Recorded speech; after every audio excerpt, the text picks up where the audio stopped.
విద్యా వివాదాయ ధనం మదాయ శక్తి పరేషాం పరపీడనాయ కనస్య సాధోర్ విపరీతమేతత్ జ్ఞానాయ దానాయ చ రక్షణాయ.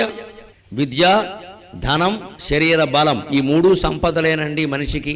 విద్యాబలం మనకున్నది అదే కదా, లేకపోతే మీరు అందరూ ఎందుకు గౌరవిస్తున్నారు? రెండోది శరీర బలం, అది సంపదే. శరీర బలం ఒక్కొక్కడు అన్నిటికీ తట్టుకుంటాడు. 10 మందితో యుద్ధం చేయగలడు, కబడ్డీ ఆడగలడు, అవసరమైతే ఇంట్లో సగం చాకిరీ వాడే చేస్తాడు, వాడు ఇల్లు కడితే అన్నీ వాడే మోస్తాడు. బలం, అది బలమే, శరీర బలం. విద్యాబలం, సరే ధన బలం ఎలాగూ బలమే, అందరికీ తెలుసు. ధనం ఉంటే కానీ ఏ పని కాదు. కానీ ఈ మూడు మంచివాడు ఒకలాగా, చెడ్డవాడు ఒకలాగా వినియోగిస్తాడు. మంచివాడు ఎలా వినియోగిస్తాడు? జ్ఞానాయ దానాయ చ రక్షణాయ.